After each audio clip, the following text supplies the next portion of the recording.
เมื่อก่อนจะไปได้เอาบ่ได้โอ้ได้อยู่ได้อยู่ได้อยู่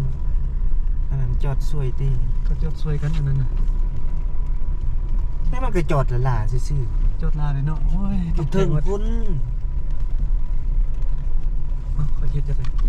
มันเป็นรถกันถึงพุ่น เตรียมกล้องดีๆนะนี่ดูโอ้ย มันรถคันนี้นะพี่นะแต่ว่า โอ้รถคันน้อยนี่สงสัย โอ้ นะ รถคันหน่อยเพ่แล้วรถคันนี้ว่าสิไปแคมปัดไปบ่ได้ ไม่เนาะโอ้เก็บกล้องดีๆมือกล้องก่อนนะ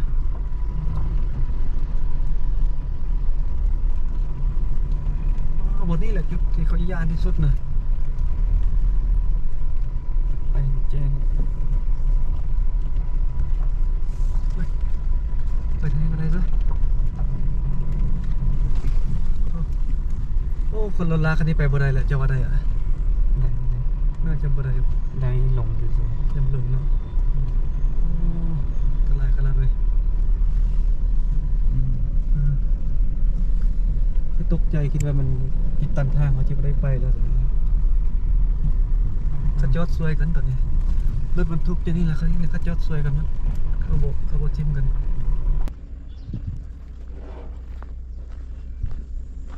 โอเคเนาะตอนนี้ก็มาฮอดที่จุดชมวิวแล้วเนาะหลังจากที่บอลังกับเพื่อนของบอลังนี่ขี่รถขึ้นมา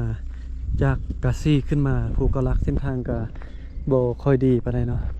โอ้ขึ้นฮอดนี่ปันยามหนาวเลยตอนนี้เป็นเวลา6 โมงนะ6 โมง 7 โมงยังเด้แต่ว่าอากาศมันหนาวอยู่นี่นะลมพัดป้าหนาวแท้หนาวกันเนาะเห็นน้ำหมอกเลยตอนนี้อากาศบักหนาวนะทั้งที่ว่าเป็นฤดูร้อนว้าวกลัวจะมาฮอดก็บ่เป็นไงบอนนี้ก็จะเป็นบอนถ่ายรูปเช็คอินฮอดแล้วจุดชมวิวภูเกาลักเนาะ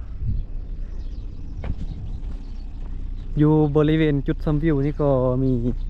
ร้านอาหารร้านเฟอร้านขายเครื่องดื่มร้านอะไรกินข้าวเนาะมาจอดพักผ่อนรถกินข้าวกินน้ำอยู่นี่